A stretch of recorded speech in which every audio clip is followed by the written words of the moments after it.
Bismillahirrahmanirrahim. Assalamualaikum warahmatullahi wabarakatuh.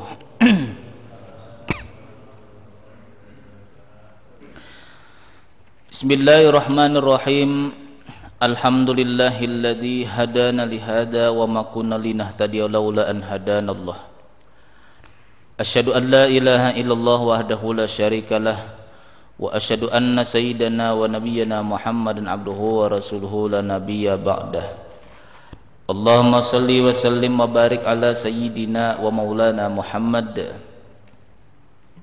wa ala alihi wa ashabihi wa man tabi'ahudah ila yaumiddin, amma ba'du.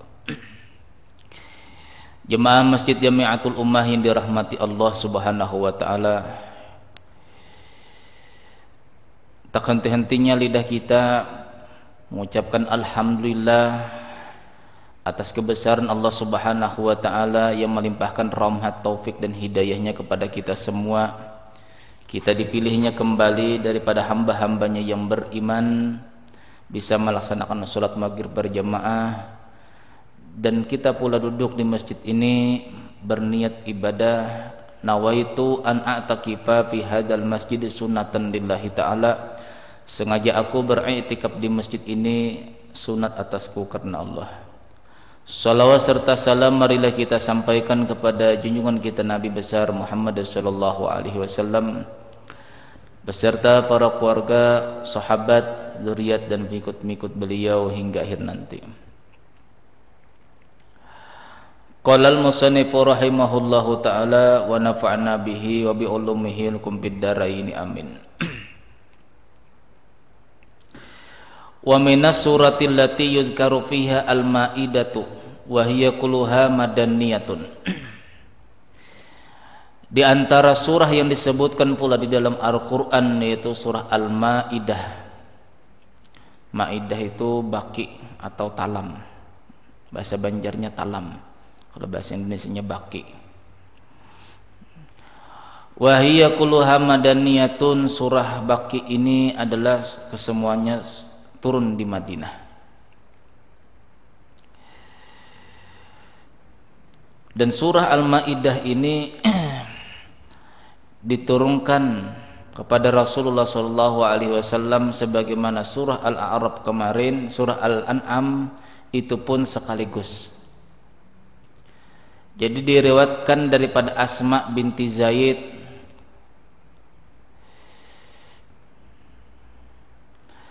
qultu, kata Asma binti Zaid, inilah akhidatum bizimail adba'i naqati Rasulillah sallallahu alaihi wasallam. Aku dahulunya malam hari, kata Asma binti Zaid, memegang tali untanya Rasulullah sallallahu alaihi wasallam. Idan nuzilat alaihil maidatu kulluha. Pada ketika itu turun surah Al-Maidah, semua satu surah. Wa kadat min saqliha wa taduqu adal naqati. Dan hampir-hampir dengan turunnya surah Al-Maidah ini, hampir-hampir unta yang dipegang, yang talinya dipegang oleh Asma binti Zaid tadi ini merasa seperti keberatan. Seakan-akan ada suatu benda yang menekan, sehingga unta tersebut, kata Asma binti Zaid, seakan-akan ada beban yang begitu berat yang ditanggung oleh si unta tadi. Karena pada waktu itu Rasulullah SAW di atas unta menerima wahyunya.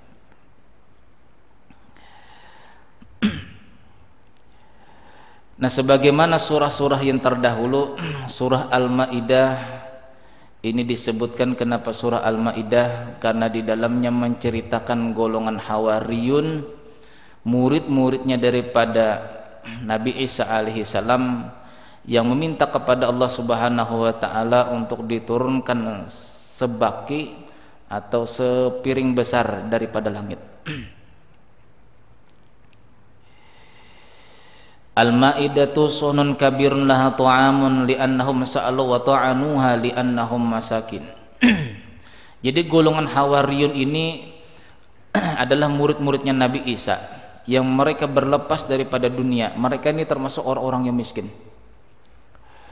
Lalu suatu saat golongan Hawariyun ini meminta kepada Nabi Isa alaihi salam,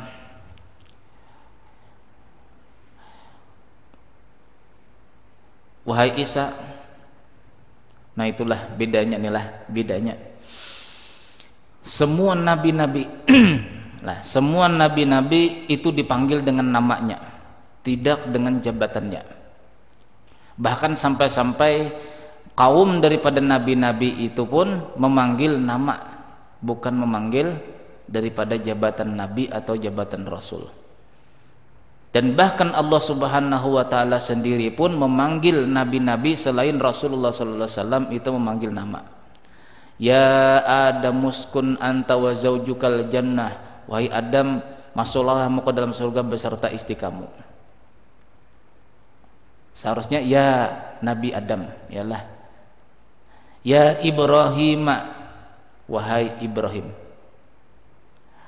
Ya Isa bin Maryam, wahai Isa anaknya Maryam. Ya Musa, inni istafaituka 'alan nasi birisalati wa bikalami fakhudh ma ataituka wa kum minasyakirin. Wahai Musa, inni istafaituka 'alan nas, aku termasuk orang yang memilih kamu daripada sekian manusia, orang-orang Bani Israel. Birisalati, dengan risalahku, wa bikalami, dan kalam-kalamku. Fakhudh ma ataituka wa kum minasyakirin, pegangilah apa yang sudah kuberikan dan jadilah orang yang bersyukur. Ini kenapa? Karena permintaan Nabi Musa alaihissalam pada waktu itu, di saat mengetahui bahwasanya ada nabi akhir zaman, nabi akhir zaman yang sangat dimuliakan Allah Subhanahu wa taala, kata Rasulullah. Lalu Nabi Musa pun di Gunung Tursina memohon kepada Allah, wahai Allah, jadikan saya sebagai nabinya di zaman akhir zaman nanti. Tidak ada, tidak bisa, kata Allah, karena sudah ada itu umat Nabi Muhammad. Kalau tidak bisa, wahai Allah Ta'ala, jadikan hamba sebagai umatnya Nabi Muhammad. Jadi seakan-akan titel kenabian itu sederajat dengan titel umatnya Nabi Muhammad. Nah, Allah Ta'ala memanggil Nabi Musa lah dengan nama. Ya Zakaria, wahai Zakaria. Ya Yahya, khudil kitab biquwah. Nabi Yahya pun dipanggil dengan nama. Tetapinya di dalam Al-Quran Allah Subhanahu wa taala memuliakan Nabi kita Muhammad sallallahu alaihi wasallam dengan dua pangkat, ya ayyuhan nabi, ya ayyuhar rasul. Tidak pernah Allah Ta'ala mengatakan ya Muhammad, tidak pernah. Itu di dalam Al-Quran. Kemuliaan yang diberikan Allah Subhanahu wa taala kepada Nabi Muhammad sallallahu alaihi wasallam, Allah Subhanahu wa taala pun tidak pernah memanggil nama. Nah, sedangkan nabi-nabi yang lain itu dipanggil dengan nama.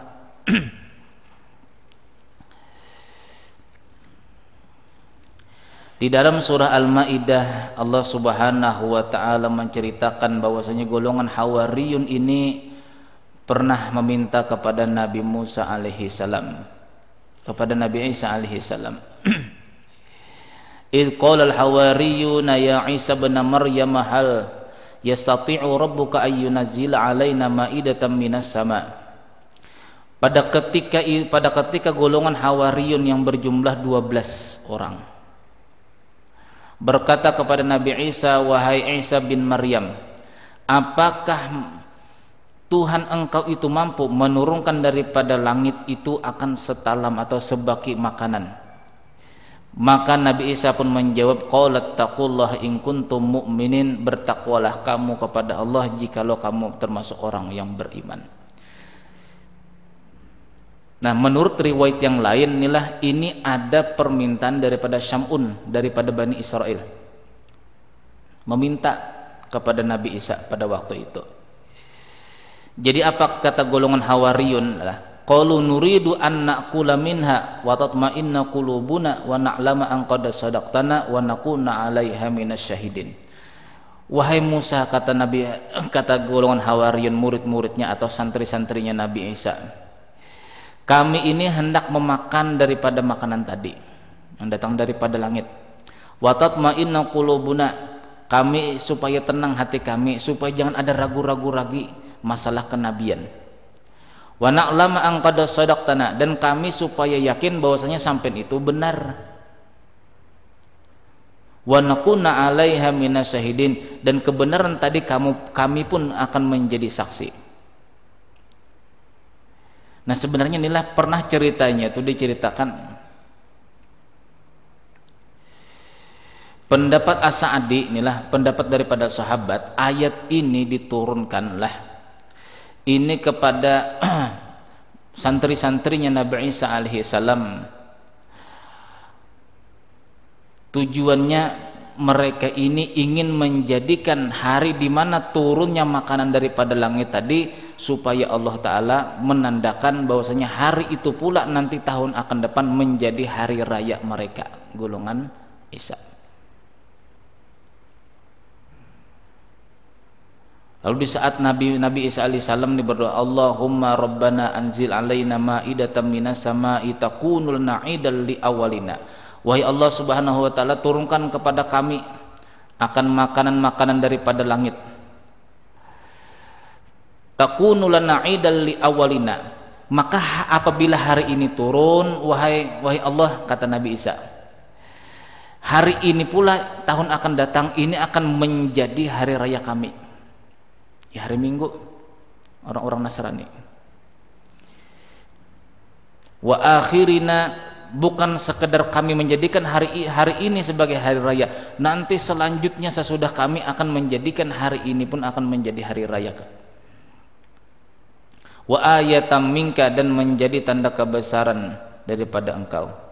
Warzuqna wa anta khairur raziqin, dan berikanlah kami rezeki, sesungguhnya engkau maha pemberi rezeki.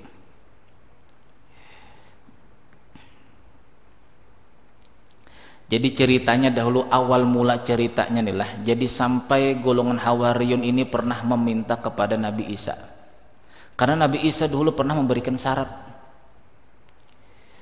Cerita daripada Ibnu Abbas, qala Isa bin Maryam li bani Israil hal tastati'una shoma salasina yauman. Jadi Nabi Isa dahulu pernah menawari ibadah. Wahai golonganku, kata Nabi Isa, apakah kalian mampu untuk berpuasa 30 hari? Summa da'autumuhu, kemudian apabila kamu telah selesai, kata Nabi Isa, berpuasa 30 hari, kemudian kamu berdoa kepada Allah, niscaya doa kalian akan dikabulkan Allah Ta'ala langsung. Nah, diberi semangat. Li'anna ajraman amila u'tiyaman istamalahu, karena bahwasanya balasan orang yang bekerja itu diambil, akan diberikan oleh orang yang mempekerjakannya. Maukah kalian berpuasa 30 hari? 30 hari dahulu, ini golongan Nabi Isa, inilah golongan Nabi Isa. 30 hari berpuasa baru doa dikabulkan. Coba kalau umat Nabi Muhammad SAW, asalkan mereka memenuhi syarat-syarat daripada berdoa. Yang pertama memuji Allah, yang kedua bersalawat kepada Rasulullah, memintakan ampun kepada kedua orang tua, kemudian meminta hajat, ditutup dengan salawat dan alhamdulillah. Sepakat ulama bahwasanya doa itu akan dikabulkan Allah. Sekalipun kita sehari ini 200 kali memohon berdoa, akan dikabulkan Allah. Nah, golongan Nabi Isa ini syaratnya permintaan mereka akan dikabulkan Allah asalkan mereka mau berpuasa 30 hari.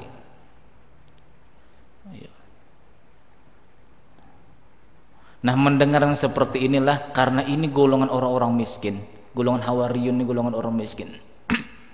Yang menjadi santri Nabi Isa ini adalah golongan yang miskin-miskin semua. Lalu mereka berpuasa 30 hari. Nah, setelah itu menagih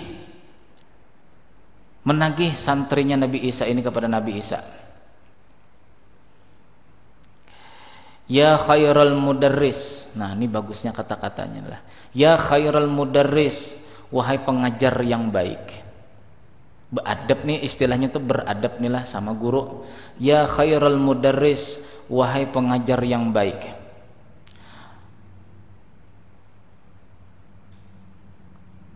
Masa'al kul talana inna ajra man amila utiya man istamalahu.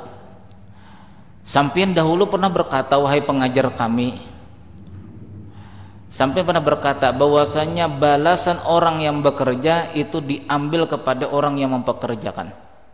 Kami berpuasa karena Allah 30 hari. Sekarang kami mau minta balasannya. Dan sampeyan menyuruh berpuasa 30 hari, wahai pengajar kami, kemudian kami laksanakan. Kami tidak pernah bekerja kepada seseorang manusia terkecuali apabila bekerja hari itu dikasih makan dan dikasih gaji.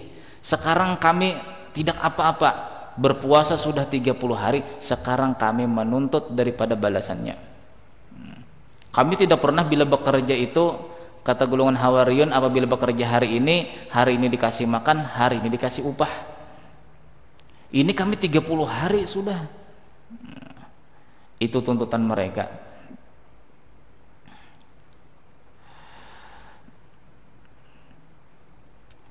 Hal tastati'u an tad'uwa rabbaka an zila alaina ma'idatan minas sama. Permintaan kami cuma satu, wahai pengajar yang baik.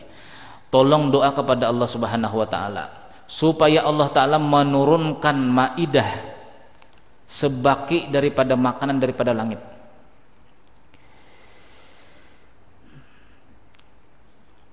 Itu kata Nabi Isa, lah kalian harus takwa kepada Allah Ta'ala, sabar aja, sabar.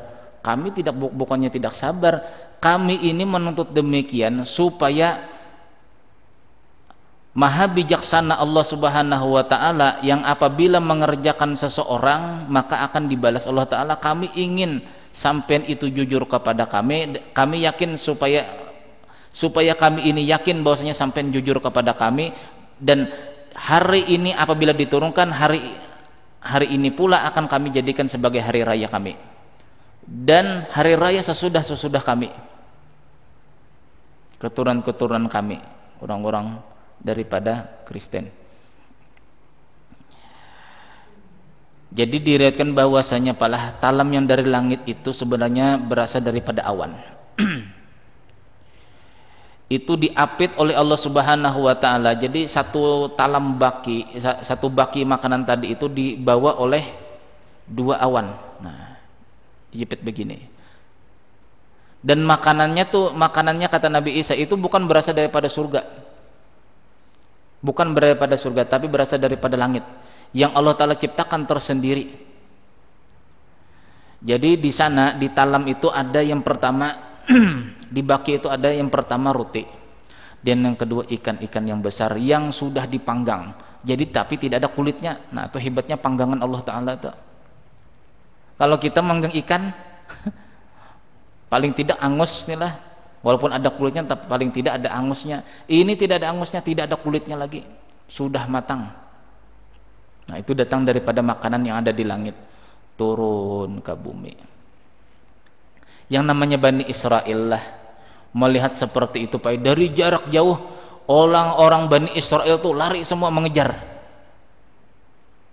Yang asal mulanya Allah Ta'ala menurunkan untuk kaum Hawariyun, santri-santri Nabi Isa, ini ternyata Bani Israel yang lain datangan, yang kaya-kaya, yang miskin-miskin, yang sakit-sakit, semua datangan sampai tumpang tindih berebut makanan tadi.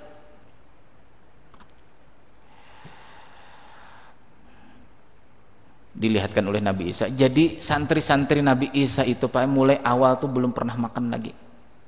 Itu sempat 40 hari diturunkan Allah Subhanahu wa taala makanan tadi dari langit. Jadi satu kali makan itulah 4.000 orang. Coba bayangkan, 40.000 orang. Satu kali makan, satu baki yang besar itu 40.000 orang. Dimakani Allah Ta'ala Bani Israel tadi. Nyarakus. Dan memang sifat rakus ini sudah tertanam mulai di zaman Bani Israel dahulu. Sifat rakus daripada orang-orang Israel sampai sekarang pun masih ada. Mereka menciptakan macam-macam, yalah, diterbangkan ke udara supaya manusia banyak penyakit, lalu banyak yang mati. Ya, termasuk di antaranya binatang-binatang laut itu sudah diuji mereka, sudah racun-racun itu disebarkan mereka di laut, lalu binatang-binatang matian. Nah, bahkan belalang pun sudah yang dikhawatirkan oleh Umar bin Khattab dahulunya sudah terjadi, bahwasanya belalang-belalang itu apabila sudah semakin tidak ada, itu pertanda bahwasanya semua binatang akan segera punah. Terbukti sudah sekarang binatang-binatang laut banyak yang matian sudah, jenis-jenisnya 600 binatang laut, 400 binatang darat. Apabila sudah binasa dengan racun-racun yang dibuat oleh orang Israel, siap-siap hari kiamat. Jadi rakusnya orang-orang Israel tuh sampai sekarang, Israel seperti itu, rakus, baik. Padahal Allah Ta'ala ingin memberi makan santri-santri Nabi Isa, ternyata mereka berebut. Dari semua penjuru datang, 40.000 sekali makan. Maka bila sudah makan tuh pala selesai nih satu rombongan inilah 40.000, berganti yang lain pasti tersisa. Nah, sisanya tadi membentuk lagi seperti semula, menjadi baru lagi, makan lagi sampai mereka kekenyangan, pulang ke rumah. Bila sudah habis golongan Bani Israel tadi makan, baki tadi itu naik ke atas langit sampai hilang. Besok hari begitu lagi. Jadi Allah Subhanahu wa ta'ala berwahyu kepada Musa, wahai Musa tolong wahai Isa, tolong khususkan makanan hari ini untuk fakir miskin. Mereka tidak sempat makan, kata Allah Ta'ala. Nah, lalu Nabi Isa ini membuat suatu strategi inilah. Hari ini misalnya hari yang pertama ini khusus untuk fakir miskin, orang-orang yang ada penyakit. Besok harinya untuk orang kaya. Berurut, diurut oleh Nabi Isa inilah, diurut Nabi Isa. Nah, baru pada waktu itu golongan Hawariyun inilah, santri-santri Nabi Isa ini, mereka tidak sempat juga makan, Pak. Kami, kata-kata santri-santri Nabi Isa, kami cuma sekedar menahan daripada air liur kami tidak sempat makan.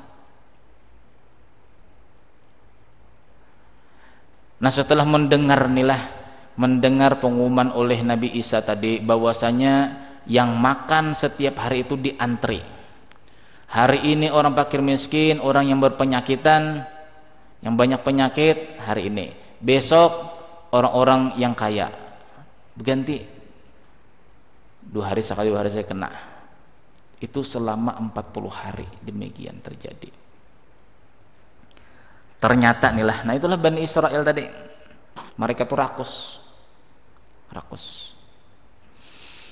Dengan kejayaan orang Islam mereka pun rakus. Nah, sama dengan kejayaan yang seperti ini, mereka ada dengki, Pak.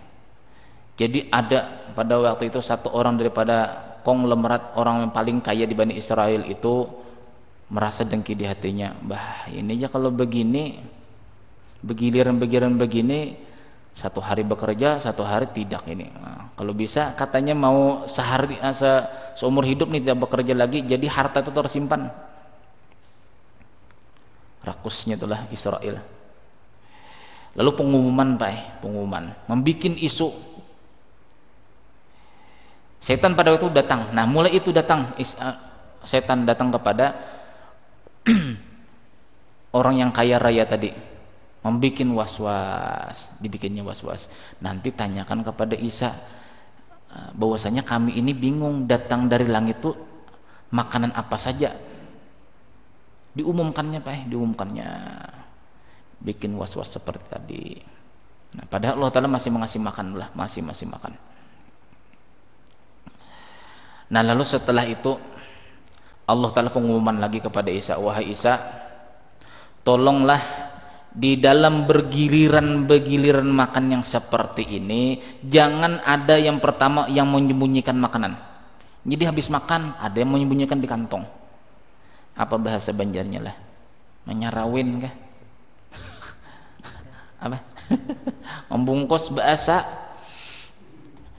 Ya Allah, itu orang kaya pe kerjanya Israel tuh, rakusnya tuh lah. Jadi habis makan disimpannya. Sudah dikasih tahu, wahai Isa, tolong kasih tahu kepada Bani Israel, apabila mereka selesai makan, yang pertama jangan dibawa pulang. Artinya kenyangnya habis di situ saja, tidak boleh dibawa pulang, tidak boleh ada yang menyimpan, tidak boleh ada yang mencuri secara diam-diam. Karena pada waktu gilir yang kedua lah, padahal bukan giliran kelompok B, inilah masuk ke kelompok A mencuri makanan. Allah Subhanahu wa taala murka kepada Bani Israel pada waktu itu.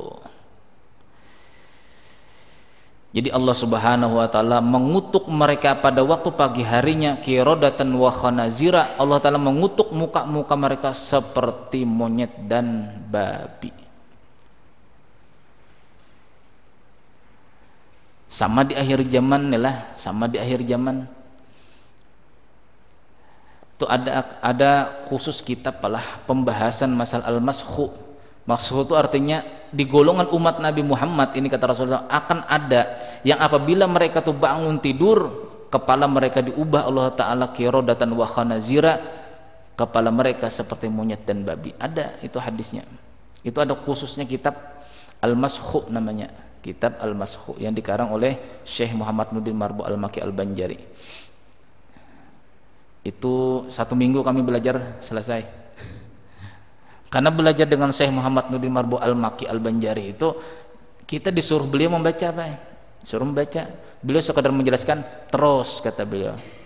Tidak per baris lagi kita membaca 1 halaman, beliau sekadar mengasih tahu inti-intinya. Jadi ada yang kitab tuh tebal segini apalah 1 bulan aja. Biasanya di pesantren lain tuh 6 bulan segini kalau setebalnya begini. Ini segini cuma 1 bulan. Itulah keistimewaan guru kami yang mulia Al-Alamah Syekh Muhammad Nurdin Marbu Al-Banjari. Nah, di dalam kitab beliau itu dijelaskan pala umat akhir zaman itu dalam hadis Rasulullah SAW nantinya dengan sifat kerakusan mereka setelah bangun tidur, muka-muka mereka diubah Allah Ta'ala seperti monyet dan seperti babi, sama yang pernah terjadi di golongan Bani Israel. Nah, itu sifat rakus tuh, sifat rakus, tidak memiliki apa yang ada di hadapan diambil, iyalah, padahal itu milik orang.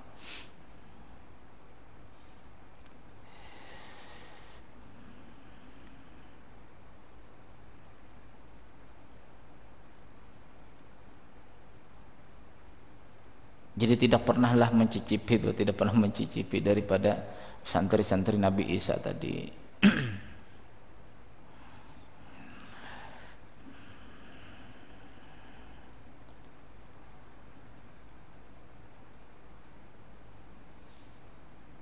La u'adzibuhu ahadam minal alamin, yang tidak pernah aku mengajab manusia yang azab yang sangat pedih yang seperti ini di antara golongan manusia sekalian alam.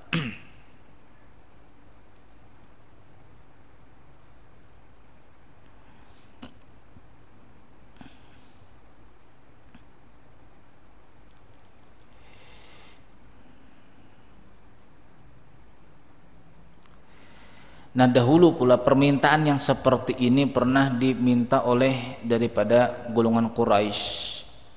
Jadi golongan Quraisy pun datang kepada Rasulullah SAW, ya Muhammad. Ini orang tidak beradab lah, orang tidak beradab. Makanya ditegur Allah Subhanahu, la taj'alu du'aakum qadu'ai ba'dikum ba'da. Janganlah kalian itu menjadikan panggilan kalian kepada Rasul itu seperti panggilan kalian terhadap sebahagian kalian yang lainnya. Itu ditegur. Nah, dahulu pernah orang-orang Quraisy ini meminta kepada Rasulullah SAW, wahai Muhammad, berdoalah kepada Tuhan kamu, jadikan bukit Sofa itu emas. Pasti kami beriman. Pasti kami beriman. Nah, pada waktu itu datang Jibril alaihi salam kepada Rasulullah sallallahu alaihi wasallam, "Ya Muhammad, Allahu yaqra'uka salam." Wahai Muhammad, Allah Subhanahu wa taala mengirim salam kepada kamu. "Lau annaka sarirun faja'alallahu safa dhahaban lahum." Wahai Muhammad, kata Jibril, apabila kamu merasa senang, kamu gembira, Allah Ta'ala akan menjadikan bukit Sofa itu akan menjadi emas. Sekalian tinggal pilih, kata Jibril, kamu berdoakah ataukah kamu meminta kepada Allah pintu tobat atau pintu rahmat kepada mereka. Ternyata apa? Jadi kata Rasulullah SAW kepada Jibril, wahai Jibril, sampaikan kepada Allah bahwasanya aku cuma meminta pintu tobat dan pintu rahmat. Ternyata pintu tobat dan pintu rahmat itu lebih besar daripada bukit Sofa dijadikan emas, sekalipun kita sedekahkan semuanya. Karena sulitnya manusia beriman untuk bertobat, karena sulit-sulitnya orang beriman untuk mendapatkan rahmat Allah Subhanahu wa taala, itu lebih sulit ketimbang seseorang itu bersedekah sebukit Sofa emas tadi disedekahkan di jalan Allah. Lebih bagus menerima pintu tobat dan pintu rahmat ketimbang kita bersedekah sebukit Sofa itu disedekahkan di jalan Allah. Rasulullah lebih memandang, ya Allah, berikan mereka pintu tobat dan pintu rahmat. Nah, inilah jiwa pemimpin, inilah pemimpin dahulu tuh bukan mengenak-enakan masyarakatnya, tetapinya bagaimana jalan keluarnya. Bukan dimanja masyarakatnya, tapi dibimbing masyarakat tadi supaya jalan yang lebih bagus. Itu jiwa pemimpin Rasulullah SAW. Nah, sehingga di dalam surah Al-Maidah inilah Allah Subhanahu wa taala memberikan beberapa hikmah kepada orang-orang yang ingin menjadi pemimpin. Nah, ini di antara hikmah dalam surah Al-Maidah. Di antaranya Allah Subhanahu wa taala berfirman,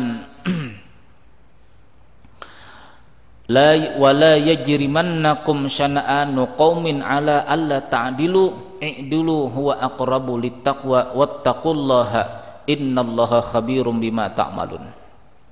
Wala yajrimannakum, janganlah sekali-kali menyeret kalian itu oleh kezaliman suatu kaum. Artinya kalian itu jangan terpengaruh, kata Allah, janganlah kalian itu terpengaruh dengan zalimnya suatu kaum yang mereka ini jadi pemimpin. Allah ta'dilu, sehingga kalian itu tidak bisa berbuat adil. Contoh, pemilihan ketua RT, pemilihan ketua RT, pemilihan lurah, pemilihan camat misalnya, pemilihan bupati dan lain sebagainya. Jadi kita mendukung si A misalnya lah, mendukung si A. Ada yang mendukung sebagian daripada B. Nah, lalu kita ini kan kenal nih lah, yang mendukung A itu dari sebelah sini, yang mendukung B ini dari sebelah sini.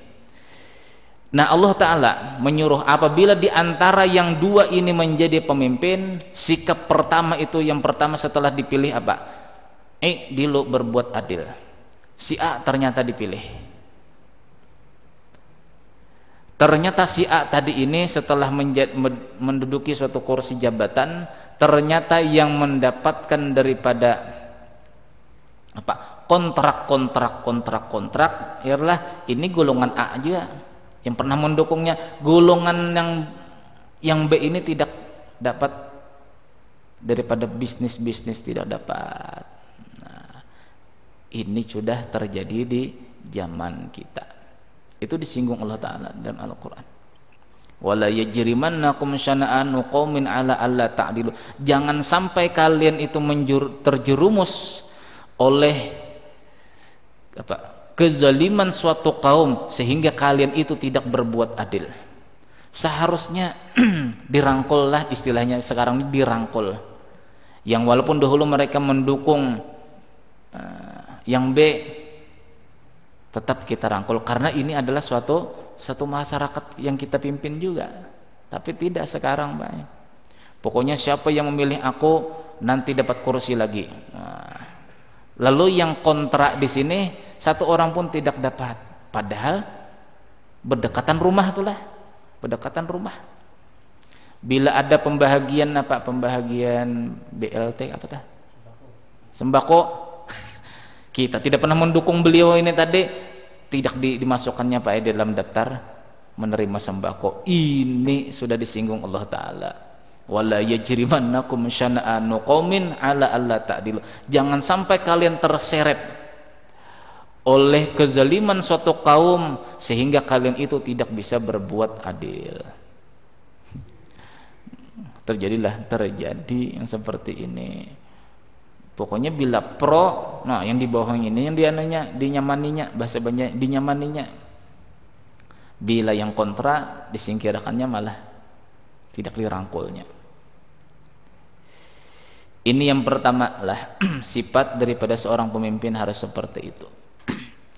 Yang kedua, pemimpin itu memikirkan masyarakatnya. Jadi setelah terpilih bersifat adil, nih dirangkul. Yang kontra dengan kita tadi dirangkul, gabung semua. Sudah seperti itu. Yang kedua, apabila sudah jadi pemimpin, memikirkan bagaimana supaya masyarakat ini bertakwa kepada Allah. Ini lain ceritanya bila sudah pemimpin. Ayo kumpul malam ini rapat. Kemarin kamu berapa dapat suara untuk diriku? 200. 2 juta. Berapa 100 kah? 1 juta. Bagi-bagi dulu Pak. Itu di zaman Rasulullah SAW. Di saat Rasulullah SAW inilah sudah menerima kekuasaan penuh, Islam kuat. Rasulullah mengumpulkan ke rumah Utsman bin Maz'un. Itu saudara angkat Rasulullah lah, cerita yang di pelajaran malam Senin tuh. Yang Rasulullah SAW meletakkan batu, inilah ini sebagai tanda bahwasanya ini adalah Utsman bin Maz'un. Berkumpul di sana Abu Bakar As-Siddiq, Sayyidina Ali, Salman Al-Farisi, Umar bin Khattab berkumpul di rumah sana. Jadi kata Rasulullah, kita rapat malam ini. Setelah kekuatan Islam kuat, harta banyak, pasukan Islam semakin banyak, Rasulullah mengumpulkan para sahabat di rumah Utsman bin Maz'un. Kumpul di sana. Kita rapat malam ini, kata Rasulullah, memikirkan bagaimana supaya masyarakat kita ini dekat dengan Allah. Nah, pikirannya itu positif. Ada yang bersuara pada waktu itu, Pak. Ada, wahai Rasulullah. Yang namanya pendapat lah, musyawarah. Supaya dekat dengan Allah itu yang pertama, wahai Rasulullah, jangan tidur semalaman, kita beribadah aja. Yang kedua, jangan makan yang enak-enak. Pokoknya tidak usah lagi beli makanan yang enak-enak dah. Kita makanan kalau bisa tuh yang hampir basi dimakan. Supaya jangan jadi mubazir. Yang ketiga, jangan lagi berminyak haram, karena minyak haram mahal. Tidak usah minyak haram seperti orang biasa. Dan kemana-mana jangan pakai kendaraan, jangan pakai unta, jangan pakai kuda. Mau ke masjid jangan pakai kuda, jangan pakai unta. Kalau kita di sini disuruh inilah baru sekitar 200 meter pakai motor kita inilah. Istri-istri kita cerai semua. Ini pendapat pertama sahabat inilah. Istri-istri kita cerai semua. Pakaian kita jangan lagi pakaian yang bagus, pakaian yang kumuh-kumuh. Kemaluan kita potong, kita kebiri. Ini pendapat satu sahabat inilah. Bagaimana Allah Subhanahu wa taala menjawab? Melalui musyawarah tersebut Allah sendiri yang langsung menjawab. Ya ayyuhalladzina amanu la tuharrimu thayyibati ma ahlallahu lakum wa la ta'tadu. Wahai orang-orang beriman, janganlah kamu mengharamkan sesuatu yang baik-baik yang Allah Ta'ala telah menghalalkan kepada kalian. Malam tidur halal hukumnya, halal lah. Makanan yang enak halal. Minyak haram sunnah Nabi. Berkendaraan jangan jalan kaki. Istri itu halal, baik dan halal. Pakaian bagus, halal. Dan janganlah kalian berlebihan, dan Allah Ta'ala tidak mencintai orang-orang yang melampaui batas. Jadi melampaui batas beribadah disalahkan Allah, tidak beribadah salah juga. Nah itulah gunanya kita adalah ada aturan-aturan main nih, istilahnya tuh susunan-susunan tingkatan orang yang mubtadi, yang baru belajar ilmu hakikat. Ini amalannya sekian ini, bila sudah dapat rahasianya naik lagi, jangan digabung semua. Ini istilahnya adalah jangan digabung semua, itu namanya melampaui batas.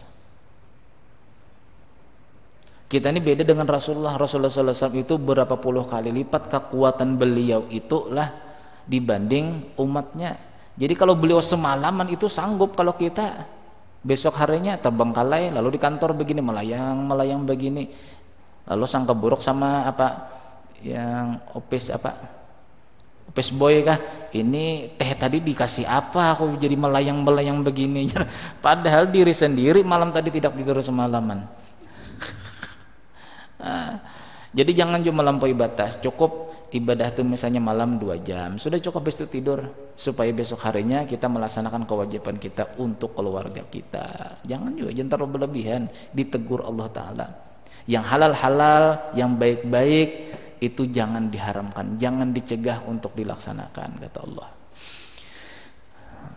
Mudah-mudahan ada manfaatnya, mudah-mudahan Allah Subhanahu wa Ta'ala mengampuni dosa kita, dosa jering kita, dosa kaum muslimin dan muslimat. Mudah-mudahan Allah Subhanahu wa Ta'ala selalu membimbing kita dengan berkah kita selalu menuntut ilmu agama, dan mudah-mudahan kita wafatkan husnul khatimah, dikumpulkan beserta Rasulullah sallallahu alaihi wasallam dan mendapat syafaatnya. Amin ya rabbal alamin. Al-Fatihah.